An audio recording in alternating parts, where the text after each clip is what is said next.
and Mr. Ray. Angela is applying to join the library. Listen to the conversation and complete the form below. First, you have some time to look at questions 1 to 5.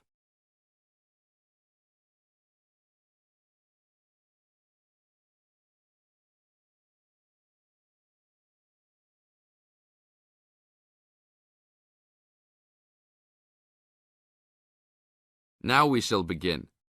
You should answer the questions as you listen, because you will never hear the recording a second time. Hello, how can I join the library? Well, you need to make an application. Would you like to do it now? Yes, if I can. One moment and I'll get the form. Now, I just need to ask you a few questions before you sign at the bottom. Okay. Your full name, please. Angela Mary Price. Price? Yes, that's right. Okay, and your address? Apartment 3, 86 Bridge Street, Pimlico. Bridge Street. That's just near here, isn't it? Yes, not very far. Good. So the postcode must be 2065, right? Yes, that's right.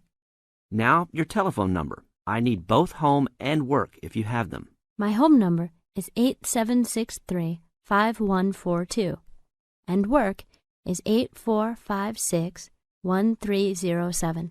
Do you need anything else, like ID or something? Yes, your driver's license will do, if you have one. Right. It's easy to remember. I know it by heart. 4040AC.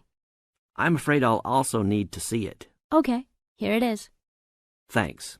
And your date of birth, please? 24 March 1981. Okay, thanks. That's the most important part completed. But if you don't mind, I'd also like to ask you a few questions for a survey we're conducting. Yes, that's okay. Now you have some time to read questions 6 to 10.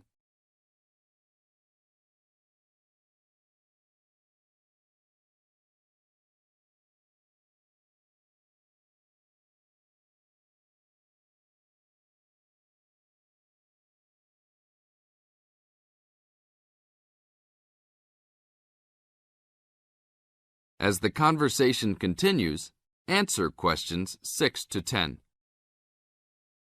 What kind of books do you like to read? Here's a list to look at. Oh, it varies from time to time, but I always like to relax and learn about other countries I might visit one day. I don't like anything too heavy or serious, unless it's about animals or the environment. I'm not really into sport very much. Anything else? Well, I do like entertaining at home. You know, dinner parties. So I suppose you'll have something for me in that line. The pictures in those books always make me hungry, although they never seem to turn out exactly as they look in the books. Fine. I think that's all I need now, except I need you to sign here on the application form. Oh, and I almost forgot. The membership fee is $20, which is refundable if you no longer stay a member. There you are. Do I sign at the bottom here? Yes, that's right. You can borrow books now if you wish, although your membership card won't be ready until next week. So if you want to borrow today, you can pick up your card when you return your first books. That's if you want to take some now. I think I will, but I'll have a look around first. Okay, take your time. That is the end of part 1. You now have half a minute to check your answers.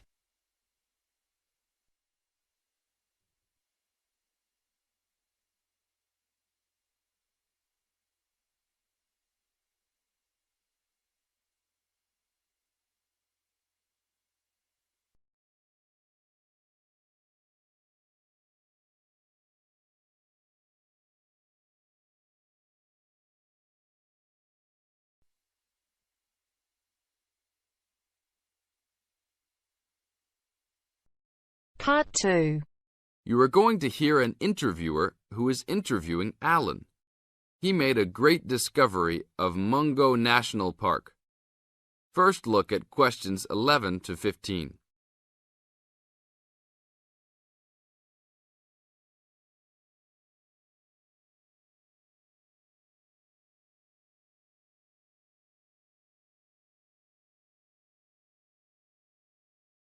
As you listen to the first part of the interview, answer questions 11 to 15.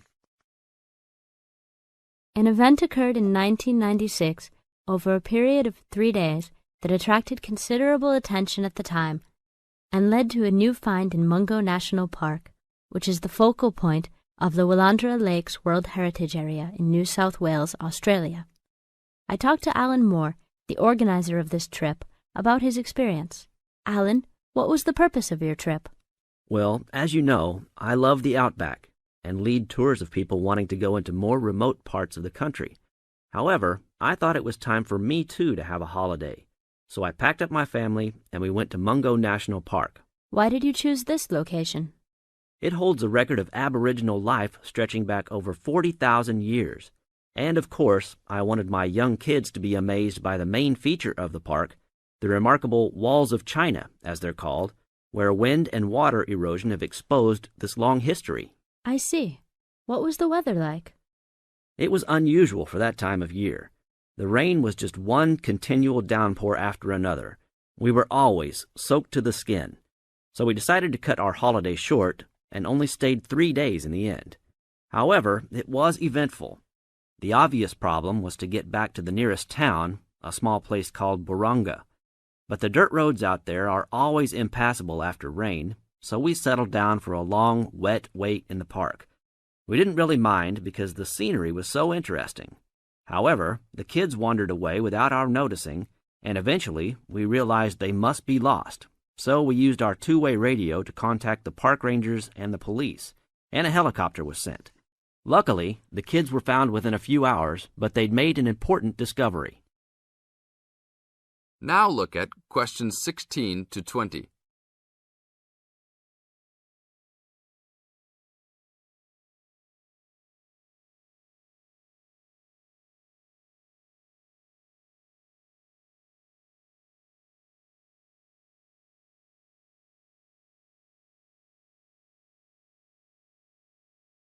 As the talk continues, answer questions 16 to 20.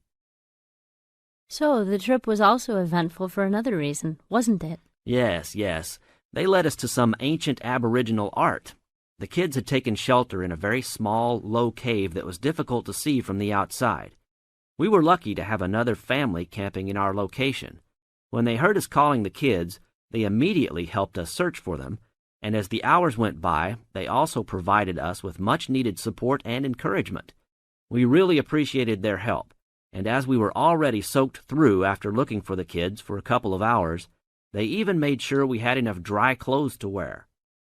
The park ranger managed to get through to us to lead the search, and when the helicopter pilot notified us by two-way radio that he'd seen the children but was unable to land nearby, we were able to eventually find them very excited about what was in their little cave.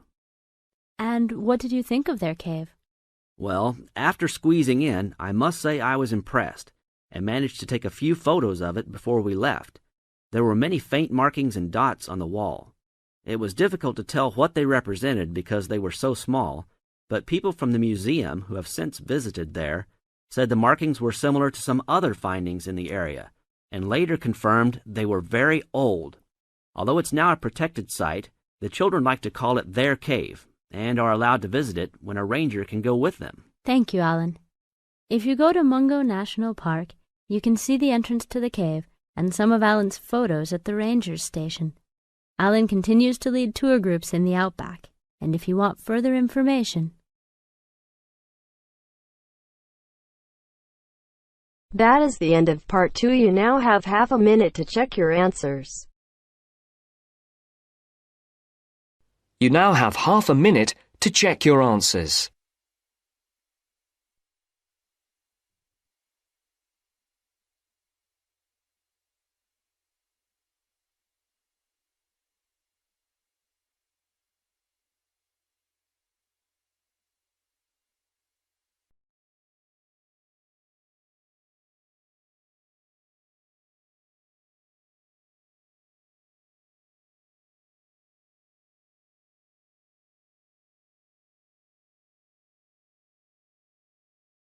Now turns to part 3. Part 3. You'll hear 2 university students discussing a social science lecture they attended. First, you have some time to look at questions 21 to 24.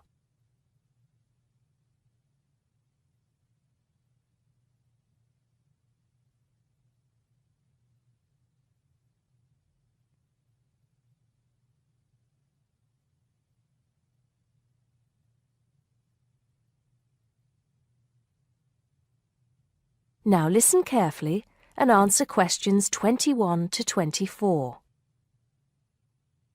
Did you go to the first social science lecture yesterday? Yeah. Didn't you see me there? No. I was trying so hard to understand the lecturer. What didn't you understand? A lot of it, really. For example, he said we needed to study history as part of the course, but I didn't get why. You probably missed it. He said early on that we need to learn from our past mistakes. Right. But he also said we need to put ourselves in the place of our ancestors. Why is that? I think the point is that it's not enough to know how they lived and what they did. We need to know what they thought. I see. And I've written transferable skills in my notes next, but I have no idea what that means. If you study social science, you learn skills that you can use in a job.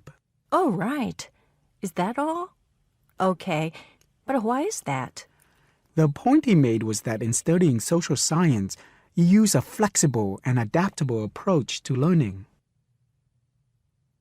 Before you hear the rest of the conversation, you have some time to look at questions 25 to 30.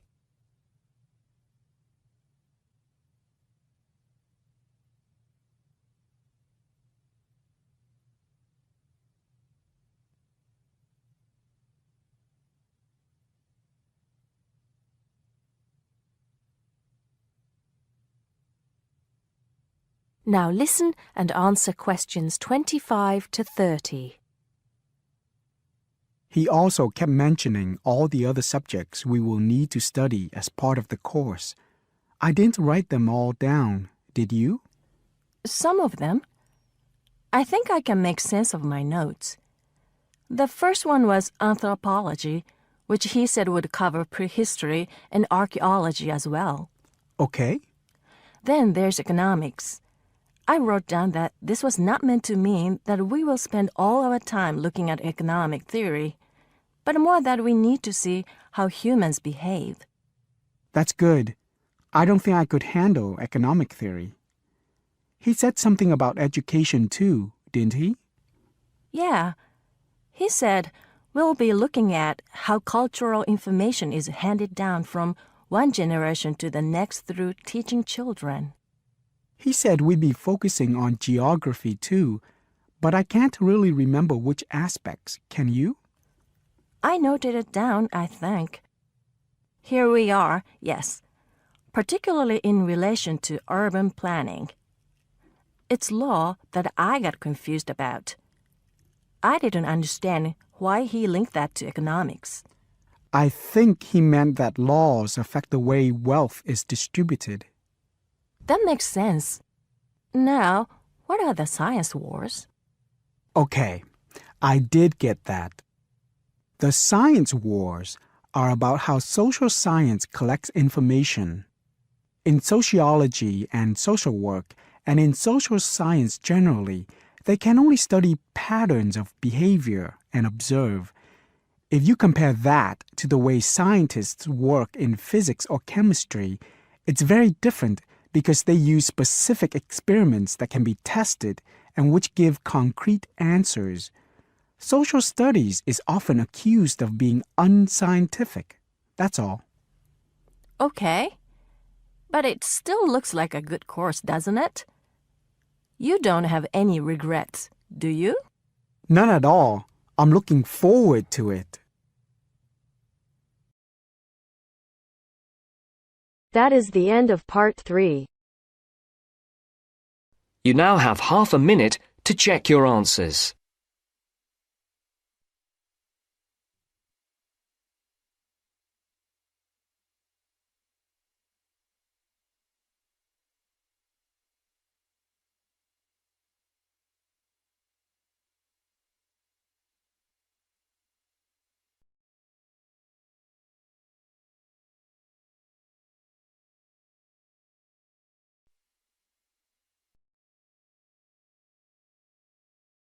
You are going to hear the first part of a lecture on American culture and American customs.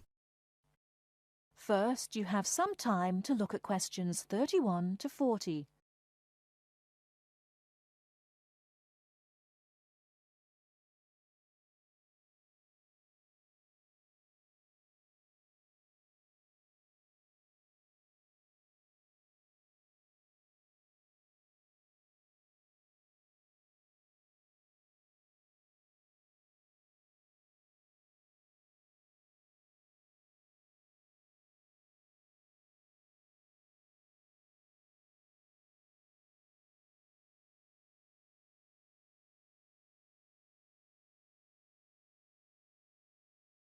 Now, listen carefully and answer questions 31 to 40.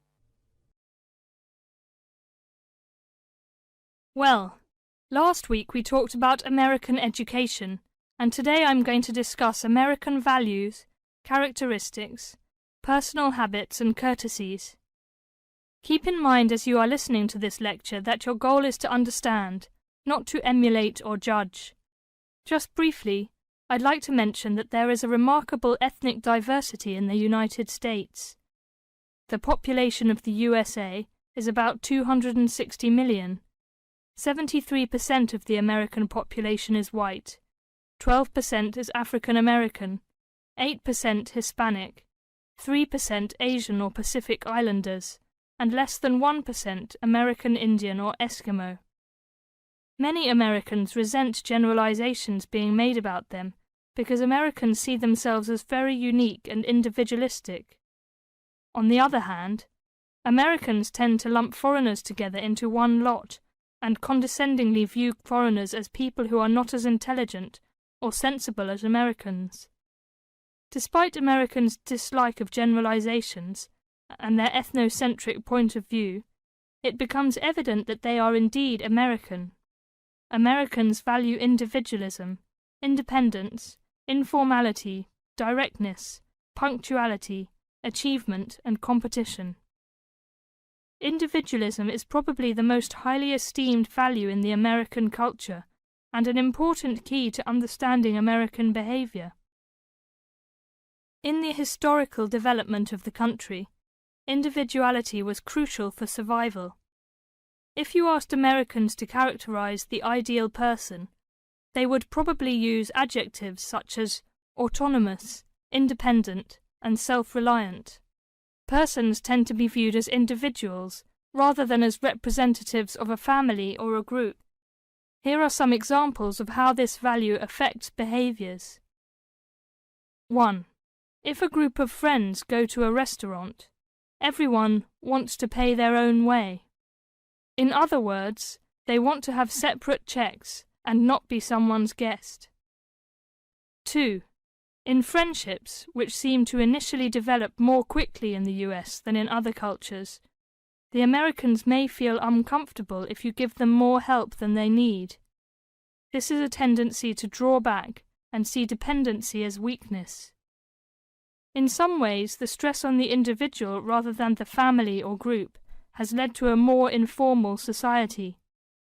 Sometimes this lack of formality is viewed by members of other cultures as a sign of lack of respect. But that is not the intention in the American value system. This informality is even more predominant on the university campus than in other segments of society. Some ways in which you might see this value expressed in behaviors are: 1. You will generally be on a first-name basis with other students, in spite of any age differences. 2. Dress is very informal on campus. 3. Language is informal and sometimes confusing. Phrases like "see you later" and "drop by any time" are not meant literally. They are informal ways of saying goodbye. Americans are direct. Honesty and frankness are more important to Americans than saving face. They may bring up impolite conversation topics which you may find embarrassing, too controversial or even offensive. Americans are quick to get to the point and do not spend much time on formal social amenities. This directness encourages Americans to talk over disagreements and to try to patch up misunderstandings themselves, rather than ask a third party to mediate disputes. It is particularly interesting to see what behaviors have culturally become associated with straightforwardness. 1. A firm handshake somehow has come to be interpreted as a sign of sincerity. 2. Looking at a person when you speak to him or her gives an indication of honesty. 3. In a question of honesty versus politeness, honesty wins. It is considered better to refuse graciously than to accept an invitation and not go. 4. You will be taken at your word. If you refuse food the first time it is offered, to be polite, it may not be offered again. An American will not know that your initial refusal is politeness. Great value is attached to time in the US. Punctuality is considered an important attribute. As with all values, there are different rules of acceptability in different cultures. In the US, you should be present for school or business appointments at the exact time agreed upon. In social appointments, you can arrive 10 to 15 minutes after the agreed upon time without giving offence. If you are invited somewhere for dinner and are more than 15 minutes late, you will need to offer an apology and an explanation. A phone call explaining you have been detained and will be late will save face for you and patience for the other person. Americans also value achievement and competition. The American style of friendly joking or banter, of getting the last word in, and the quick and witty reply are subtle forms of competition. Although such behavior is natural to Americans, you may find it overbearing or disagreeable. Americans are obsessed with records of achievement in sports, and sports awards are often displayed in their homes. Also, sometimes books and movies are judged not so much on quality, but on how many copies are sold, or on how many dollars of profit are realized. That is the end of part 4. You now have half a minute to check your answers.